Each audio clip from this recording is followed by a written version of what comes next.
If you're seeing this before November 8th, come and let's talk about our moon that's going to be conjunct with Pluto during a Scorpio season. It's about to get real spooky. I'm so excited.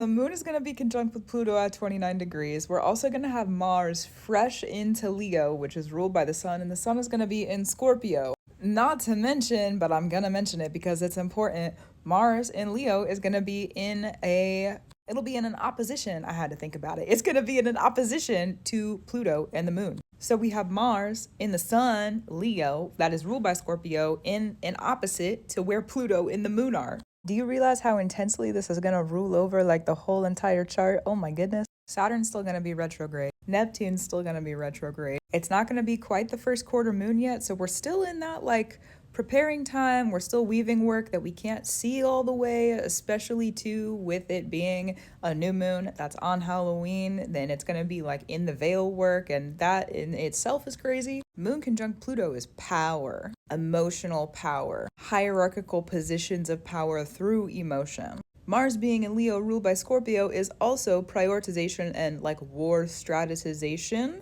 A lot of different ways that that's applicable, okay? So just discern for yourself as needed and necessary. Mars is also the guardianship of our harvest, okay? So if you've been harvesting, that's true. Guarding the harvest for you. So there's this really serious conversation of guarding that harvest, protecting, prioritizing, and being in our power while doing that, and having other people see it, like our image, and having other people view us and being on display. Kind of showing off a little bit too, okay?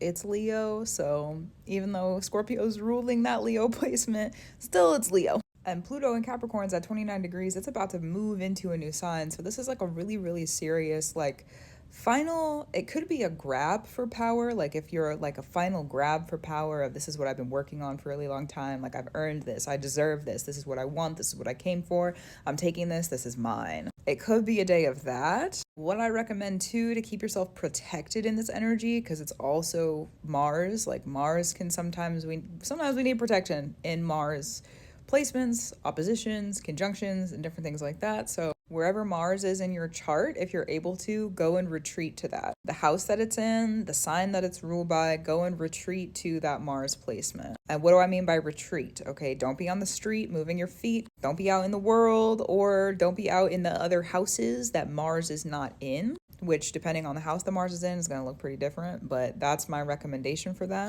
Also, too, figure out what power you want from that day. It'll be influenced by the new moon that's happening on Halloween, November 1st, the night of that, the veil being down. Okay, so if you're doing work intentionally on that day, or if you're not, either one, then that work of what power do you want? That's like a seed that we get to plant on that new moon, a tiny little sliver of light. We're starting something new.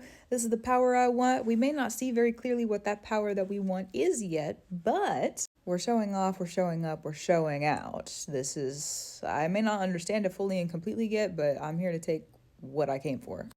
Just be sure before you go through and open any sort of door that you know what you're asking for. Don't place yourself, if at all possible, in a position where the power that somebody else wants is you.